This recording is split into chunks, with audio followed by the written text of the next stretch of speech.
Du risque d'escalade à l'annonce inattendue d'un cessez-le-feu, la guerre menée par Israël et les États-Unis contre l'Iran est pour le moins difficile à décrypter. Alors les objectifs militaires ont-ils été atteints? Que peut-il se passer maintenant en Iran? Quelles leçons la région et la communauté internationale devraient-elles tirer de cet épisode? De tout cela, nous parlons ce soir dans le club Le Figaro International.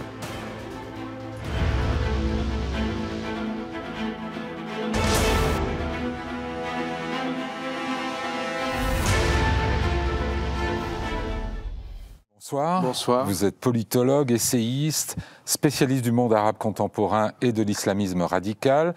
Vous êtes professeur émérite à l'université Paris Sciences et Lettres, auteur d'une trentaine de livres, dont le dernier s'intitule « Le bouleversement du monde, l'après 7 octobre », qui vient de paraître en poche dans une version actualisée. Thierry Coville, bonsoir. Oui, bonsoir. Vous êtes chercheur à l'IRIS, spécialiste de l'Iran, sur lequel vous travaillez depuis plus de 20 ans, ainsi que sur l'économie du pétrole. Vous êtes l'auteur de plusieurs ouvrages, dont le dernier, L'Iran, une puissance en mouvement, est paru en 2022. Georges Malbruno, bonsoir. Bonsoir. Vous êtes grand reporter au service étranger du Figaro, spécialiste du Moyen-Orient, auteur d'une douzaine de livres, le dernier sur le prince héritier saoudien, MBS confidentiel, Enquête sur le nouveau maître du Moyen-Orient, coécrit avec Christian Chesneau, chez Michel Lafon en 2024. Alors, la situation est fluctuante, on va dire, entre Israël et l'Iran ces temps-ci. Le président Trump a annoncé dans la nuit qu'il avait obtenu un accord de cessez-le-feu, un accord assez étrange, où une des deux parties accepterait pendant 12 heures de subir le feu d'Israël, en l'occurrence l'Iran, respecterait un cessez-le-feu pendant 12 heures de manière unilatérale. Est-ce que... Quelles observations vous avez retirées de Gilles Kepel de ces dernières annonces? Mais ça a un côté un peu vaudeville quand même, oui. Puisque le président américain, le Commander-in-Chief, qui est l'homme le plus puissant de la planète et qui...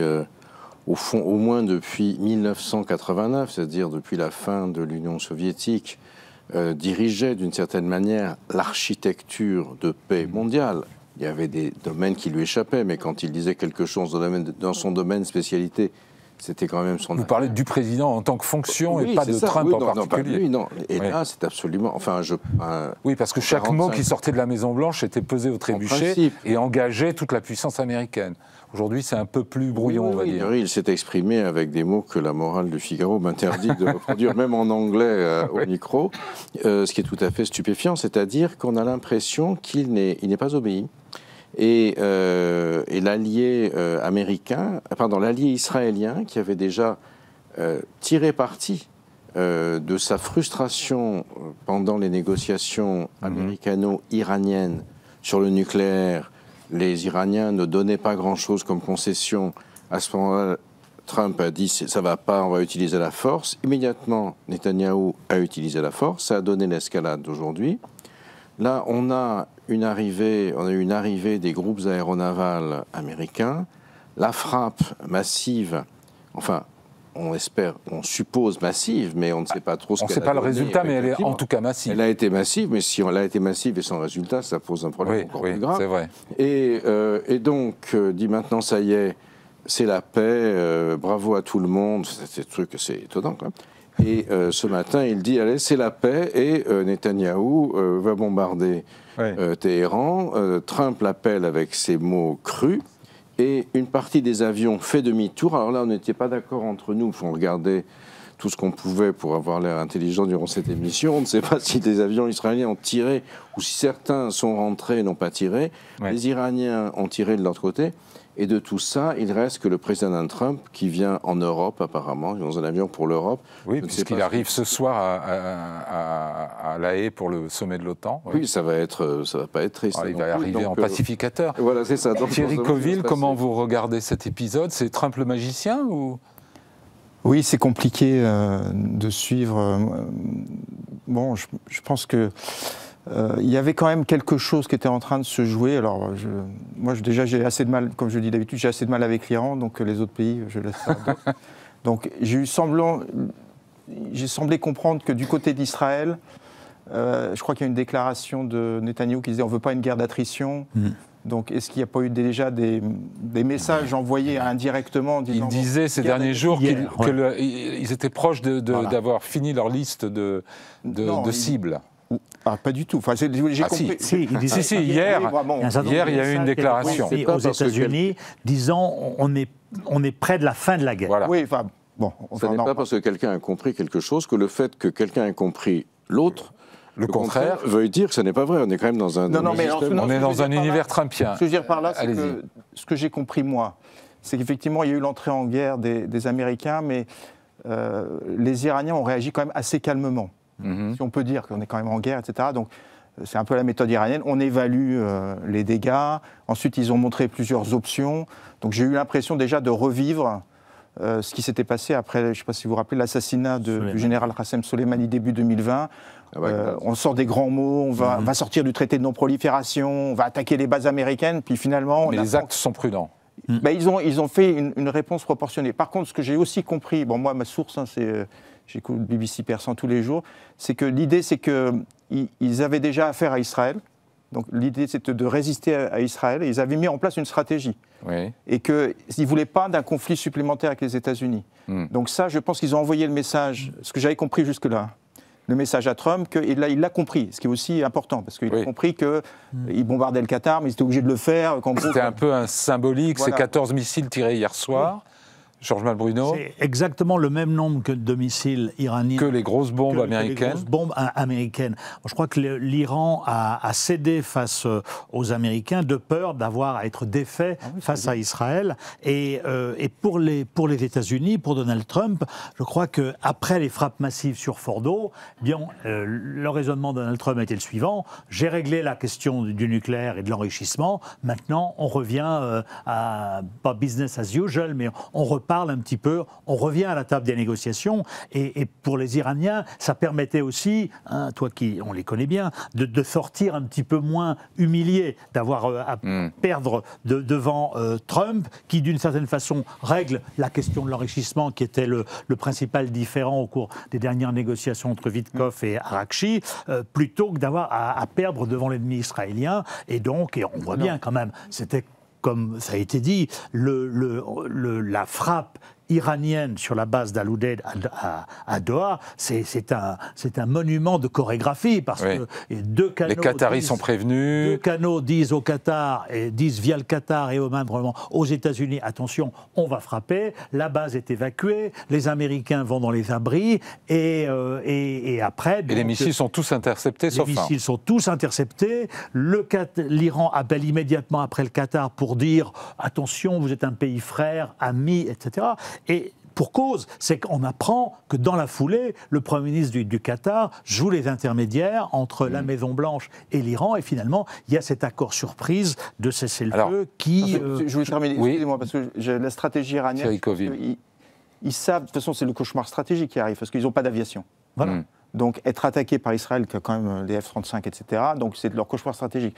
Par contre, là où leur stratégie, d'après ce que j'ai compris, il y a eu un moment de surprise le premier jour, parce qu'il faut reconnaître qu'ils ne s'y attendaient pas du tout. Le 13 juin, donc. Ils étaient quand même en train de négocier, enfin, il faut le rappeler quand même. Oui. Alors là, on reparlera du jeu de Trump. Tout le monde nous parle de la limite de 2 mois, ce qui est une fable, ce n'était pas vrai. Donc ils attendaient un 6e tour de négociation, donc ils ont été déstabilisés. Je pense qu'ils ont senti quelque chose. Par contre, ensuite, c'est pour ça que... Bon, c'est pas parce que je connais l'Iran, mais je pense humilier, c'est peut-être un peu fort, parce que je pense que compte tenu de ce qu'ils ont subi, une attaque israélienne, leur grand ennemi, ils n'ont pas d'aviation, je pense qu'ils se sont ressaisis, et c'est pour ça que je voulais en venir, d'après ce que j'ai compris. Leur stratégie, ils ont compris, je pense qu'ils étaient prêts à un conflit long, parce que quand on entendait du côté iranien, alors c'est ce qu'ils disaient, mais ils ne voulaient pas avoir un conflit avec les États-Unis en plus, ça c'est vrai. Ouais. D'un autre côté, avec Israël, l'idée c'est on accepte des pertes, et je ne sais pas si vous avez remarqué, ils ont quand même tout d'un coup ralenti, diminué le nombre de missiles qu'ils tiraient par jour, parce qu'ils ont dit on les économise pour rester dans le temps, et ils ont quand même compris aussi qu'un certain nombre de leurs missiles, ce qui était aussi, peut-être, je ne savais pas s'ils le savaient, mais ils ont vu qu'ils testaient le fameux bouclier. Ouais, voilà. Et ils ont vu qu'un certain nombre de missiles passaient. Donc, je ne suis pas complètement d'accord sur le fait, je pense qu'ils étaient prêts, d'après ce que j'entendais. Alors là, le conflit avec Israël, ils considèrent que... On reviendra sur l'impact sur le régime, on va y consacrer du temps. Leur perception. Parce que le cessez-le-feu, il l'accepte, mais il considérait qu'ils avaient été attaqués et ils étaient prêts à répondre à Israël. On va revenir sur ce point un peu plus en longueur. À ce stade, je voudrais quand même qu'on essaye de comprendre la mécanique de ce cessez-le-feu très très étrange qui a été décidé. Alors d'abord, comment il a été négocié, il est sorti du chapeau presque miraculeusement en quelques heures. Il y avait des contacts. Oui, il a été imposé par Trump. Dans sa formulation, en tout cas. On va voir d'ailleurs la formulation de Trump.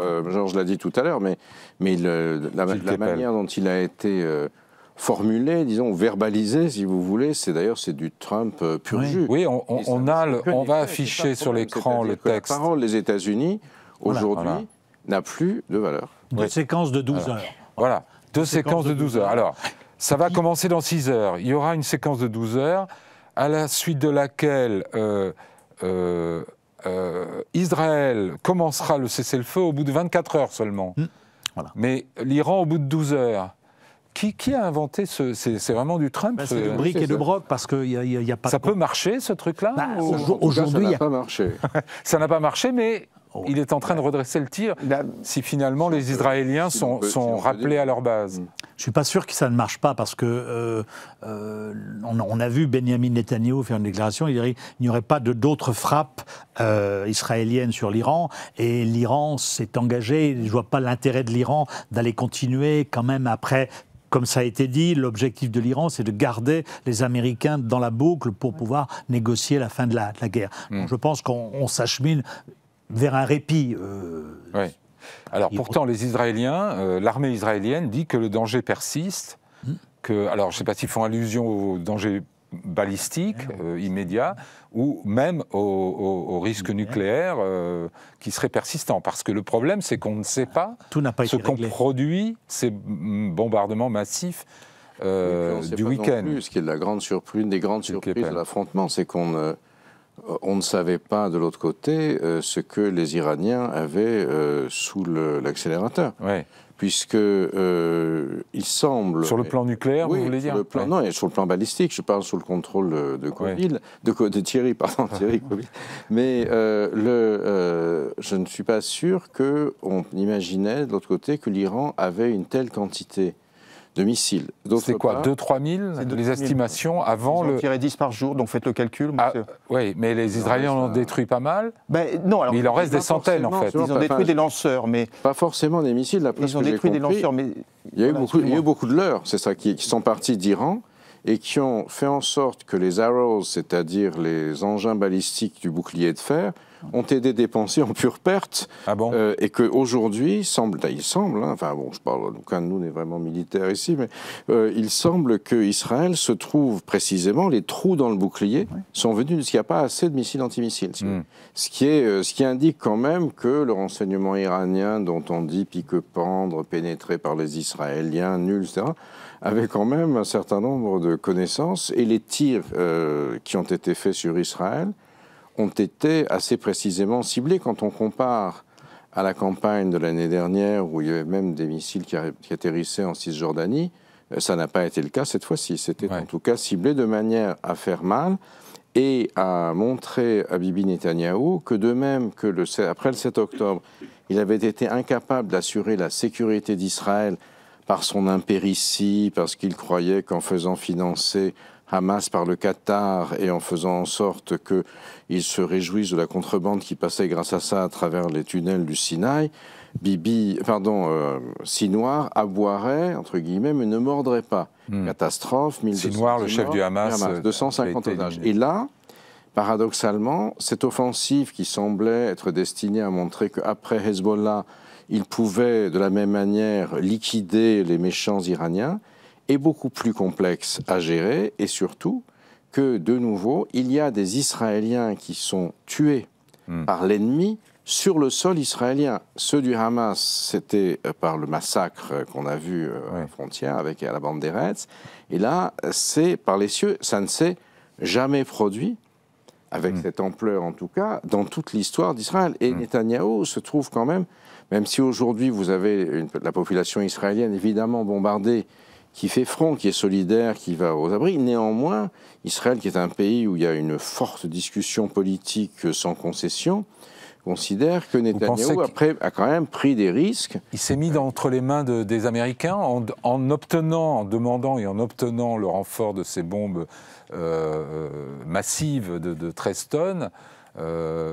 Est-ce que finalement il s'oblige lui-même à écouter ce que dit Trump dorénavant ? D'une certaine manière, lui sauve la mise à ce moment-là, oui. Puisqu'il envoie ses bombes. Ça. Mais après, Trump considère, bon maintenant ça y est les gars, vous faites la paix, les deux chenapans sont punis au coin, tous les deux on leur tire l'oreille, c'est fini, tout va bien. Vous avez vu le communiqué d'hier soir, tout à fait étonnant, je ne caricature même pas. Et là, aujourd'hui, un des chenapans, l'autre... L'amour, la paix, la prospérité. Voilà, c'est ça, oui.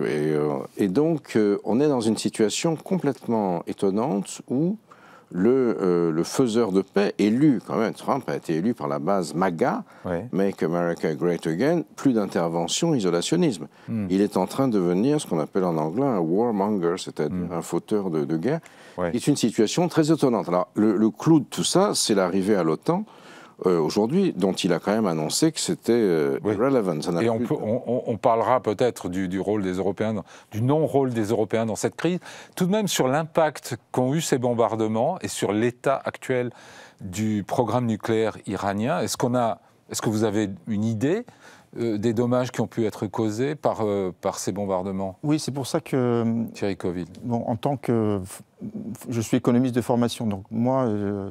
Quand on me parle de politique, je dis quels sont les objectifs et j'essaye d'évaluer. Donc là, il y a deux grands objectifs, d'après ce qu'on a compris de Netanyahou. Alors, c'est quand même détruire la menace nucléaire. Oui. Donc, a priori, c'était détruire les capacités d'enrichissement de l'Iran. Et également, changer de régime. Il l'a dit dès le début. Je veux un changement de régime. Il a appelé la population iranienne à se soulever, etc. Netanyahou. Oui, Netanyahou, tout à fait. Donc, de ce côté, d'après ce qu'on sait, moi, d'après ce que je sais, parce que là, je suis à Paris, il se trouve que j'étais juste avant à Téhéran. J'ai eu beaucoup de chance, parce que je suis parti un jour avant l'attaque.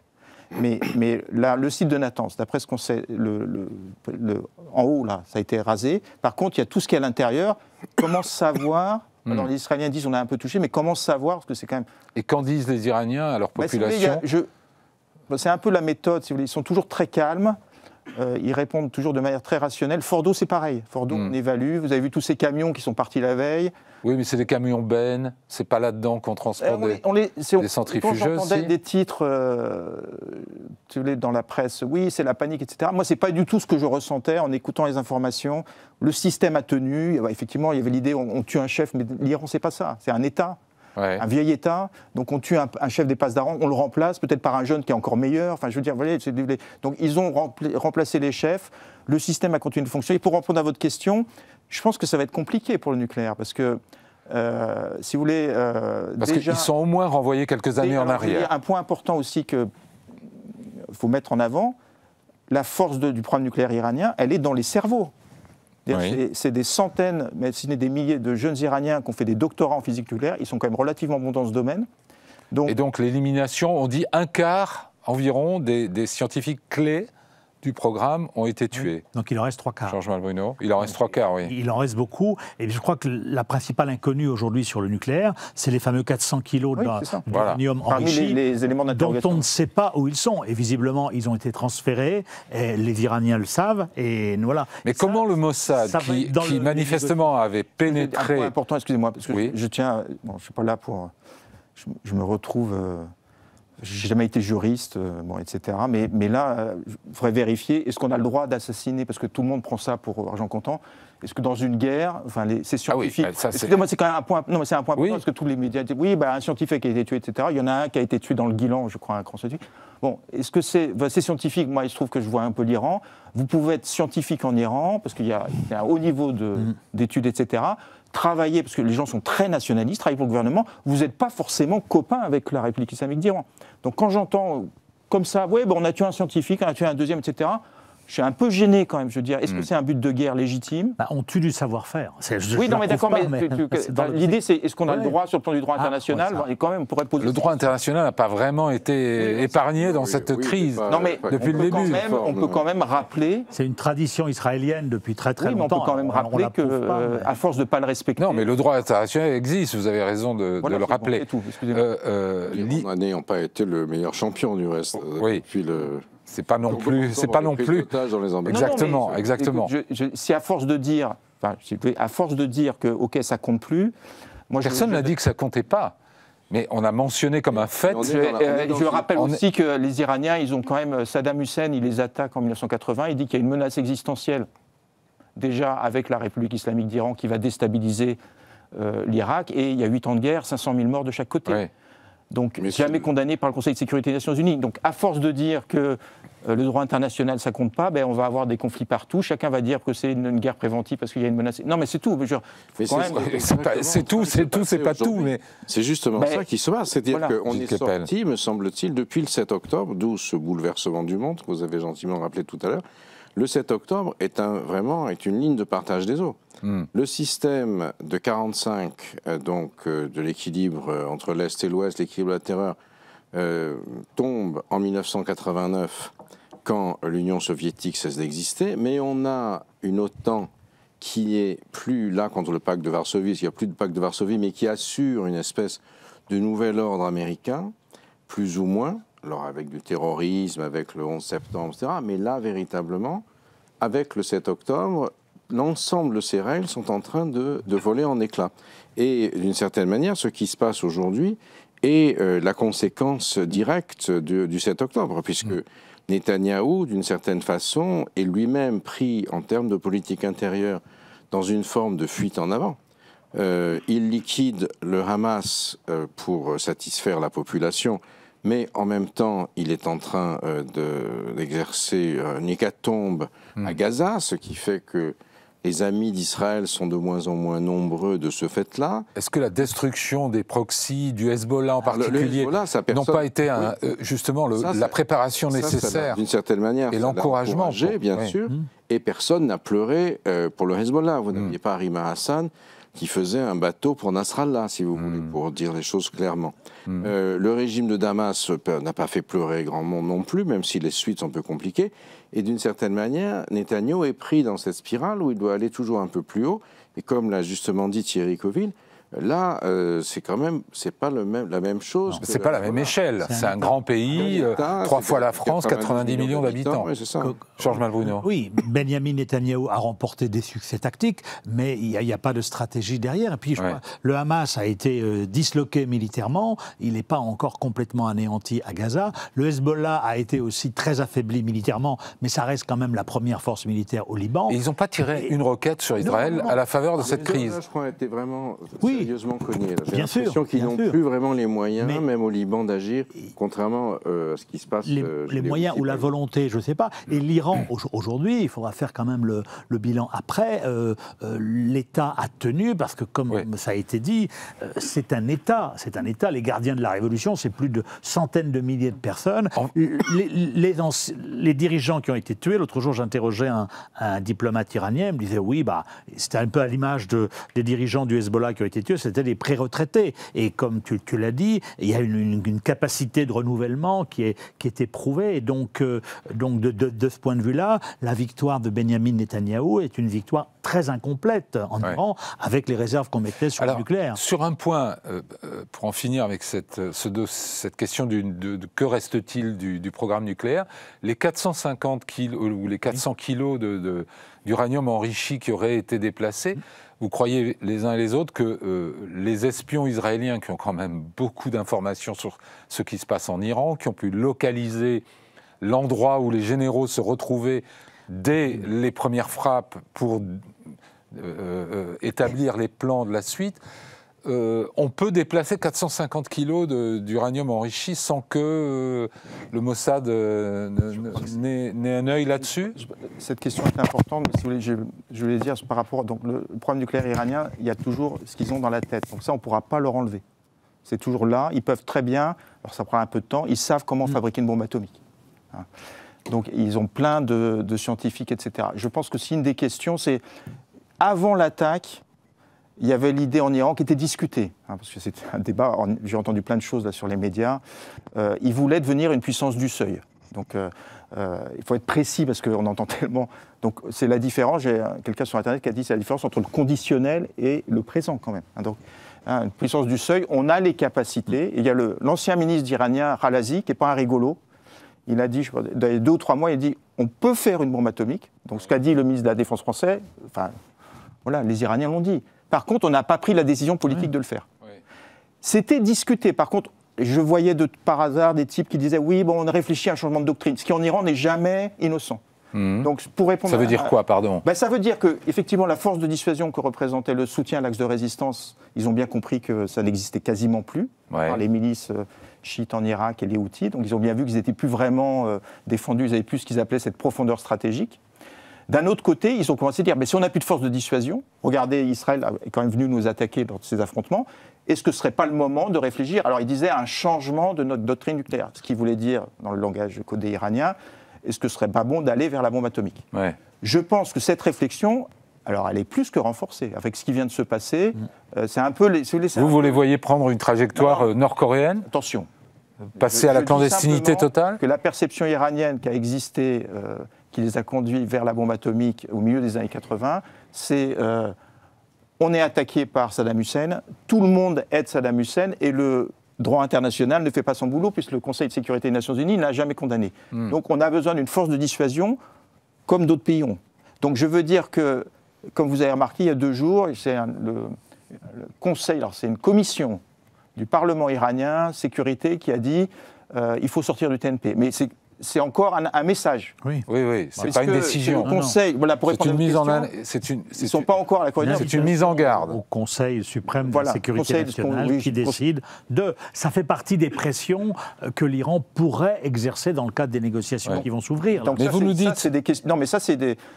Thierry Coville, vous nous dites que le régime est calme, qu'ils n'ont pas perdu leur nerf et qu'ils sont quand même très, très isolés. Internationalement, ils n'ont pas d'alliés. Ils se sont tournés vers les Russes. Ils n'ont rien obtenu. La population ne les aime pas beaucoup. On a connu mieux comme régime solide. C'est plus compliqué que ça, si je peux me permettre. Expliquez-nous. Isolés, vous savez, ils ont quand même un soutien diplomatique de toute la région, je crois, à part la Jordanie. Donc, si vous voulez, en attendant, mais si vous attendez que... C'est une guerre quand même, hein. Enfin, je ne suis pas militaire du tout, mais c'est une guerre. Les autres pays réfléchissent avant d'aider l'Iran, parce que s'ils aidaient l'Iran, ils savaient qu'ils étaient aussi sur la ligne de mire. Donc, bon, ils ne sont pas vraiment surpris. En plus, je ne crois pas qu'ils aient demandé à leurs alliés régionaux, on a parlé un peu du Pakistan, mais ils n'attendaient rien de... Par contre, c'est vrai qu'il y a une déception en Iran, mais ils sont soutenus par la Russie et la Chine, c'est leurs 2 grands alliés. C'est vrai que je lis des discussions en Iran, il y a une certaine... Vous savez, entre alliés, on n'est pas forcément des grands amis, mais... C'est des alliés stratégiques. Il y a une déception en Iran. C'est-à-dire, ils ont vendu des drones à la Russie. Ils ont aidé militairement la Russie dans sa guerre en Ukraine. Ce que vous voulez dire, ils attendaient en échange des avions. Ils ne les ont pas eus. Alors c'est sûr qu'en Iran, actuellement... Peut-être même des missiles hypersoniques ou des choses qui... Là, pour répondre à votre question. Par contre, je pense qu'on ne sait pas tout ce qui s'est passé. Je pense qu'il y a eu des contacts avec objectivement, la Chine et vous ne les trouvez pas un peu isolés quand même? Si vous voulez, c'est un peu... Moi qui suis l'Iran, peut-être depuis, j'allais dire, trop longtemps, c'est que ça, l'Iran. Depuis la Révolution, ils sont isolés. Donc, si vous voulez, quand on me dit, ça me fait un peu rire, c'est quand on me dit « Ah, mais oui, changement de régime demain », c'est quand même les dirigeants iraniens. Alors, ils commencent à être un peu vieux. Je ne sais pas si vous voyez l'Iran des années 80. Ils ont fait la révolution, c'était la désorganisation. Ils ont décimé l'armée parce que c'était tous des traîtres qui avaient travaillé pour l'ancien régime, etc. Ils sont attaqués par Saddam Hussein, qui est aidé par tout le monde, toute la planète. Le Conseil de sécurité des Nations Unies, y compris la France, le Conseil de sécurité des Nations Unies condamne jamais Saddam Hussein. Ils sont aidés par la Libye et la Syrie. On a quand même mieux comme alliés à l'époque, si vous voulez. Ils avaient des bombes sur la tête tout le temps et ils tiennent. 8 ans de guerre, c'était vrai. Donc, ils n'ont pas vraiment froid aux yeux. Donc, pour répondre à votre question, c'est ce sentiment d'être isolé. D'ailleurs, c'est un peu la psyché iranienne. Enfin, je connais bien. C'est ce sentiment qu'on a l'habitude d'être envahi. Dans leur ADN, c'est pour ça que j'étais les gens qui disaient... D'être envahis ils ont été regardez leur longue histoire. Moi, mais justement, ils soulignent, le guide a dit on n'a jamais été conquis, on est une nation... C'est pas vrai. Avant la République islamique d'Iran, il y a eu... sans embêter les gens, mais je crois que c'est en l'an 800, il y a les Mongols qui sont rentrés en Iran, qui ont tout rasé.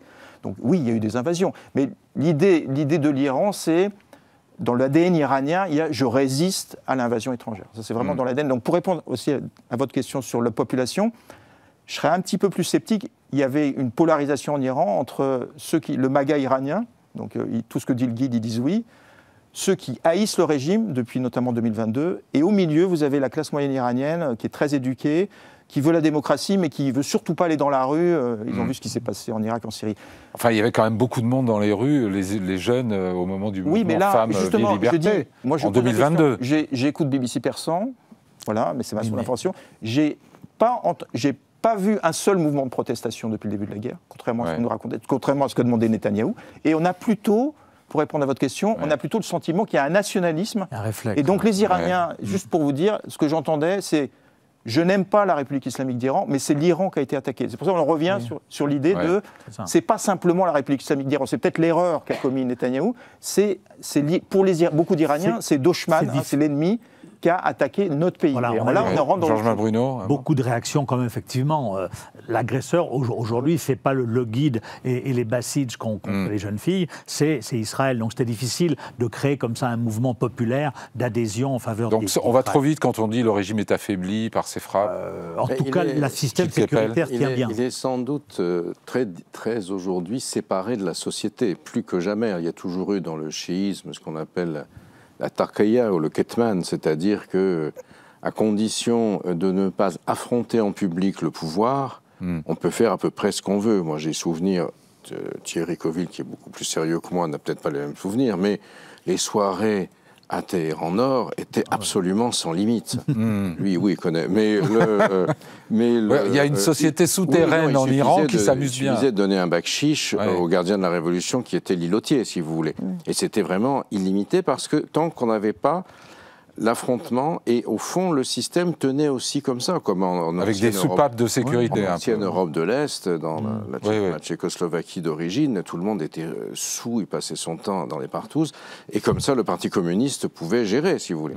Et là, il y a un peu de cette dimension-là. Cela étant, on voit bien que, par exemple, moi, ce qui m'a beaucoup frappé, je ne sais pas comment vous étiez peut-être encore là, à ce moment-là, tous ces millions d'automobilistes qui ont fui sur ces immenses autoroutes style Los Angeles, parce que Téhéran et Los Angeles se regardent en permanence, enfin surtout dans un sens, plutôt dans l'autre, qui ont fui vers le nord, laissant la ville, alors que... donc ils ont pris une décision, là, ce n'était pas le régime qui leur a dit partez. Si et on sent bien que ce pacte que le régime a réussi à faire d'une certaine manière grâce à Saddam Hussein, parce que c'est l'agression injuste, comme c'est écrit partout en farci sur les murs, de Saddam Hussein en 1980-88, qui a fait que même les pilotes du Shah, dit la légende, parce que si c'est vrai, mais qui étaient dans la fameuse et l'horrible prison d'Evin, qui a été bombardée symboliquement par Israël du reste, enfin, je ne dis pas, était vraiment bombardée, mais comme le symbole qu'elle représentait de l'oppression, même les pilotes du Shah qui allaient être condamnés à mort, ont demandé à reprendre leurs avions, ils avaient encore des avions à l'époque, pour aller bombarder les Irakiens. Donc il y a ce sentiment nationaliste très fort. Le régime, tout le monde s'en fiche aujourd'hui. Même les gens qui mangent un mollah le matin cuit dans du vin ne veulent pas vivre dans la hantise de la fragmentation du pays, du chaos, de la guerre civile. Évidemment, Saddam Hussein et les suites Daesh, etc. Mais même la grande utopie des révolutions arabes il y a 10 ans, qui s'est traduit par la montée du terrorisme ou l'affirmation d'un régime autoritaire pire que ceux qu'on avait vus avant. Donc il y a ça qui est présent. On n'a pas l'impression qu'il y a une opposition structurée et construite, ce qui ne veut pas dire... À l'intérieur, et encore moins à l'extérieur. Ce qui ne veut pas dire, c'est même mon idée, si vous permettez, que le régime lui-même va continuer né varietour, parce qu'il y a quand même un responsable de ce qui se passe aujourd'hui, qui est le guide Khamenei, 86 ans désormais, qui a une vision du monde qui date il y a un certain temps. Il va bien falloir que quelqu'un il peut être remplacé à la faveur de cette crise. Et en tout cas, il devrait pacifiquement. Pacifiquement, sans doute pas, mais le système n'est pas complètement homogène, et surtout là, il a été soumis à rude épreuve. S'il s'en tire avec des expédients, du fait aussi de caractère un peu particulier du président américain, ils savent gérer sa bizarrerie.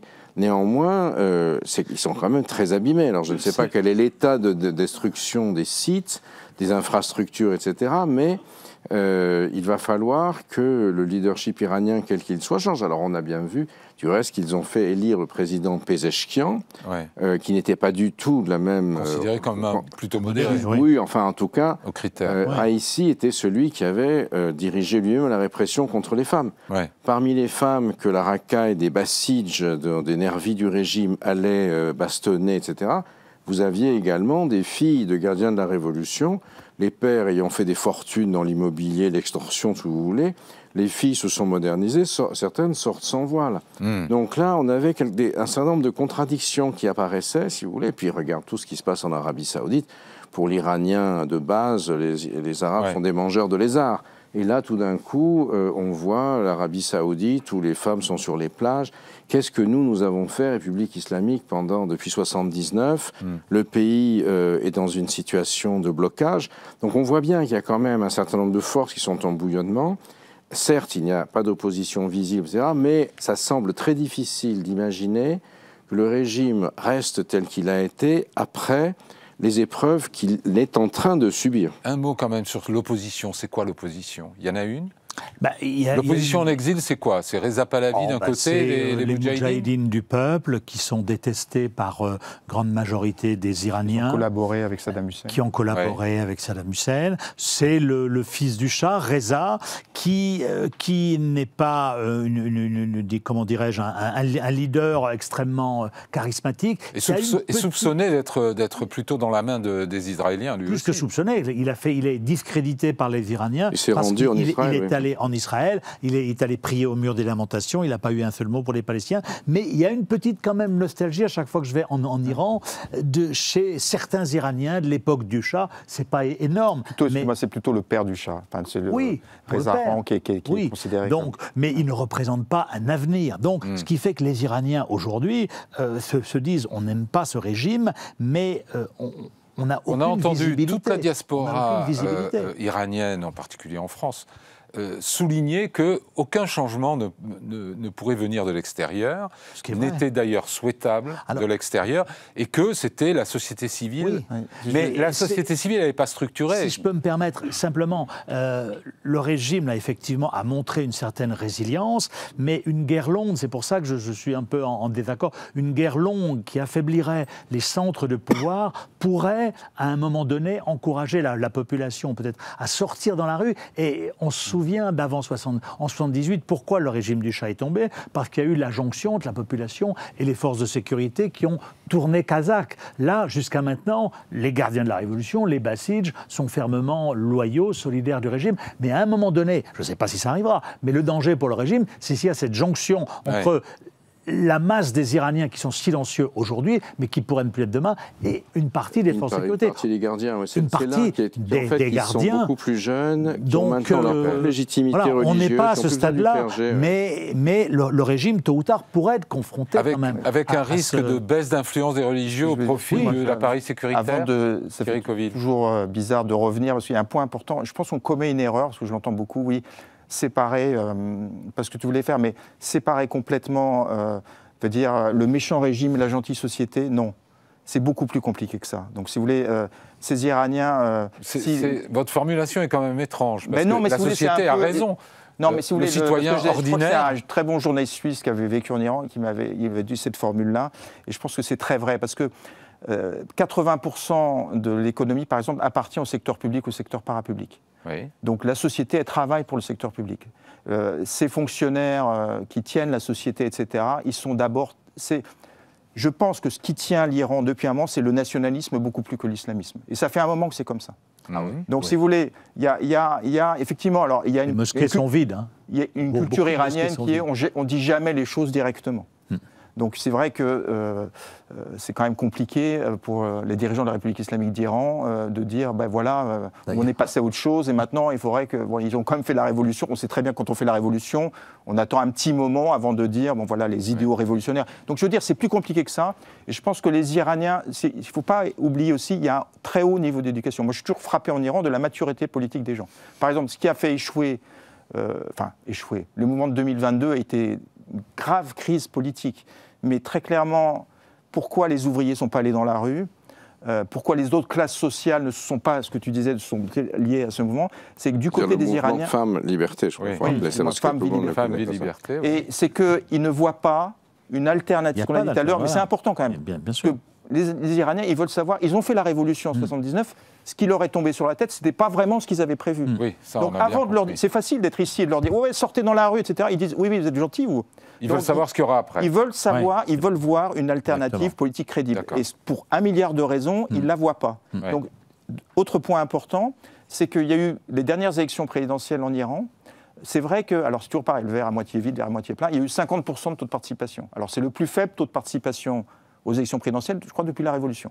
Donc c'est vrai qu'il y a une crise de légitimité. D'un autre côté, il y a 50% de gens qui sont allés voter pour Pézechian.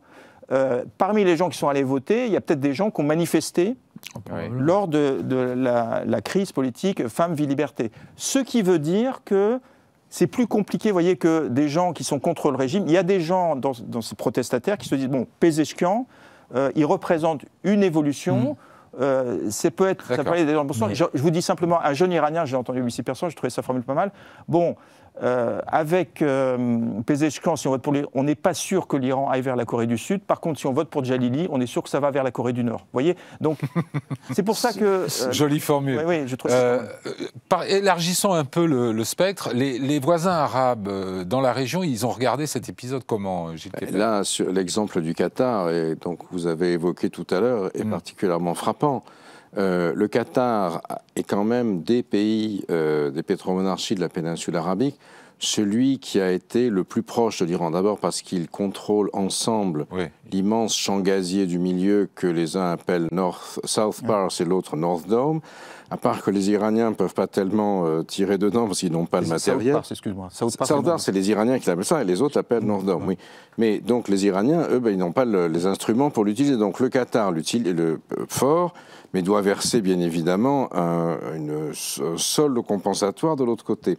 Et par ailleurs, quand le Qatar a été considéré par Trump numéro 45 lors de sa précédente tournée dans le Golfe, comme un État terroriste, avec l'aval des Saoudiens, des Égyptiens, des Émiratis et du Bahreïn, le blocus a fait que c'est l'Iran qui nourrissait le Qatar, qui d'ailleurs payait très bien en légumes frais avec la Turquie aussi, l'axe fréro-chiite de l'époque. Ouais. Et aujourd'hui, donc le Qatar, qui est quand même assez proche des frères musulmans, il faut rappeler que la révolution iranienne n'est pas seulement une révolution chiite.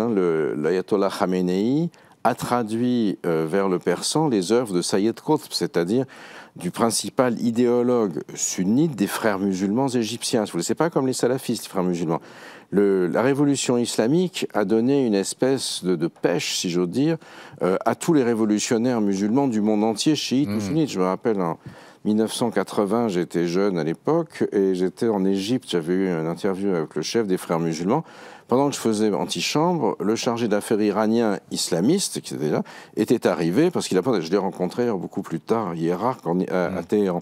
Et donc à l'inverse, un écroulement du régime iranien aurait eu aussi et bien sûr, un impact si le régime s'écroulait, on n'en sait rien pour l'instant, mais c'est vrai que ça va avoir un effet psychologique très important, un peu comme, disons, la chute de l'URSS n'a pas entouré les régimes communistes. Alors, je ne sais pas, ça aura un effet sur la France insoumise, ça nous verrons, mais peut-être.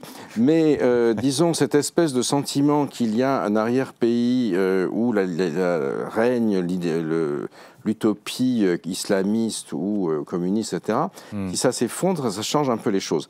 Et du coup, les régimes de la région sont très inquiets. D'un côté, arabes et sunnites, ils n'aiment pas trop la République islamique, qui a fait dont des mandataires ont bombardé le Hezbollah irakien ou les Houthis ont bombardé les raffineries saoudiennes à Khoumeis et Abqai dans le passé, l'aéroport d'Abu Dhabi, etc.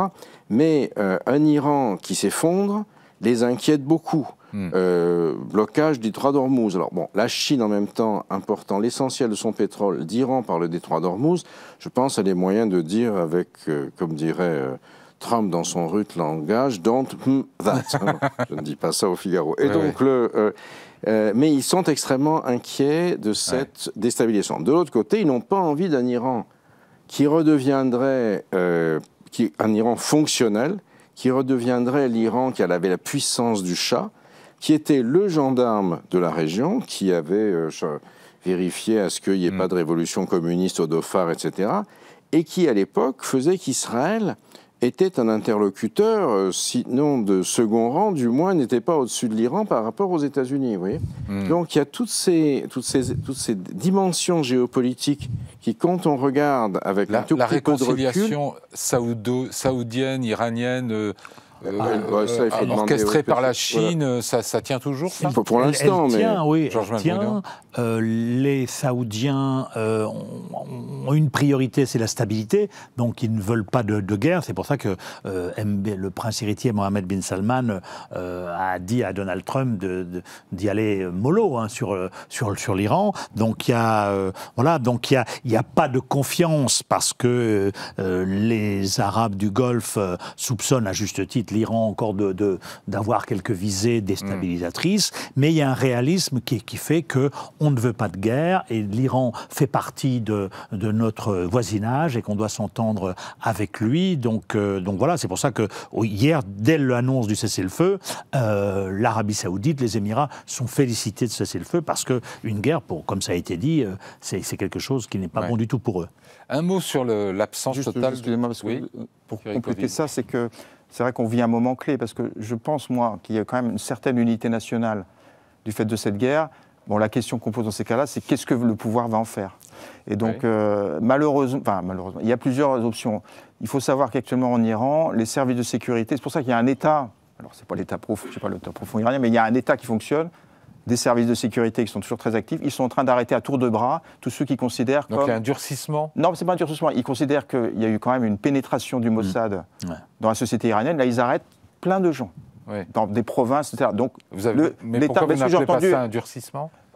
Non, mais si vous voulez, c'est du côté iranien, c'est une réaction pour eux, compte tenu de, quand même, la pénétration. Il faut voir, quand même, le Mossad savait où habitait tel chef des passes d'Aran. Donc, on a appris, est-ce que c'est vrai ou pas? Vous savez, il y a eu une grève des camionneurs juste avant l'attaque d'Israël. J'écoute BBC Persan. Ah ben oui, il y a une annonce comme ça. Le président du syndicaliste a dit que la moitié des camionneurs grévistes étaient des agents du Mossad. Alors on commence à se dire, la pénétration, elle est quand même profonde. C'est du syndicat opposé. Oui, il n'y a pas de syndicat indépendant. Tous ceux qui le soupçonnent, ça va faire beaucoup de monde. Non, ce que je veux dire, ils peuvent utiliser ça. Ça va être une chasse aux sorcières. Ils peuvent utiliser ça, c'est exact ce que je voulais dire. Ils peuvent utiliser ça, effectivement, il n'y a pas qu'en Iran, ils peuvent utiliser ça comme prétexte pour effectivement durcir encore plus, si c'est possible. Il y a une autre possibilité, parce qu'il y a quand même deux mouvances en Iran qui s'affrontent. C'est la mouvance, on va dire, radicale, avec les passes d'Aran, l'ancien candidat à la présidence malheureux, Jalili, etc. Ils existent, ils sont puissants, mais ils représentent...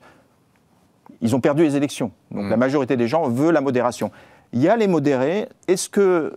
Ça va se jouer, vous savez, le guide, il reçoit plein de gens, il écoute, il prend ses décisions, ça va jouer autour du guide. Est-ce que le Pezeshkian et les modérés, on parle de Rouhani aussi, qui est toujours actif, ils vont aller le voir en disant, bon, profitez de cette période pour, quand même vous avez des gens, alors on peut en discuter, mais qui vous ont soutenu, ça a été dur, profitez de cette période pour, il y a plein de réformes internes, également d'avoir une politique extérieure, de laisser tomber, enfin laisser tomber c'est pas le bon mot parce que l'Iran dira jamais ça, mais d'être moins sur l'axe de résistance et plus sur des relations, ce que vous disiez, des relations normalisées. Donc vous voyez avec les Émirats. Possibilité d'une relative ouverture? Je vous dis que c'est actuellement en débat. Tant qu'il y a le guide suprême. Non, mais je suis d'accord, mais tout est jamais direct en Iran. Je pense que le guide, on lui propose des options, c'est pour l'instant lui qui va décider. Le changement de guide, dont je lis ça dans la presse, oui, le guide va changer, il y a un plan pour le remplacer. Moi, je serais quand même prudent. C'est un personnage central, c'est pas aussi simple que ça. Un mot sur l'Europe, si je puis dire, avant la pauvre Europe, ce qui est important, c'est que tout l'axe de la résistance a été liquidé, enfin, à part les Houthis, mais qui ne prennent pas. Parce qu'il faut bien voir à quoi servait le Hezbollah. À attaquer préventivement Israël, si tant est que quiconque ait voulu, Israël ou les Américains, attaquer l'Iran. Et parce qu'à l'époque, avant le 7 octobre, qu'il y ait 5 morts en Israël, c'était une catastrophe nationale. Aujourd'hui, la jauge a changé. Sinoir a massacré 1210 personnes et il a eu pris 250 otages. Et là, il n'y a pas énormément de morts, mais il y en a quand même sur le territoire israélien. Mais surtout, il n'y a plus de Hezbollah qui peut exercer de force de dissuasion.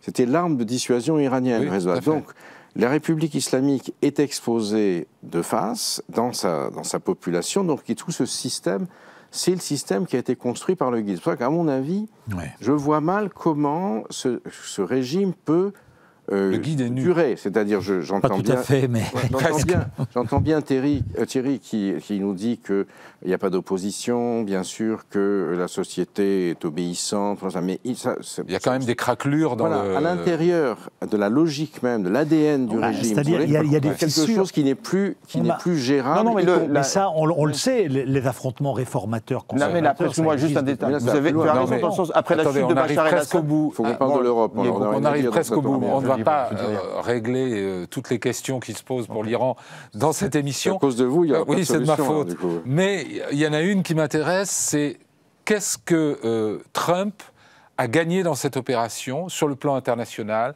Est-ce qu'il le montre en étant passé à l'action et en ayant évité un engrenage, que finalement il est assez responsable, qu'il est décisif dans certaines circonstances? Est-ce que ça peut donner à réfléchir à la Chine, à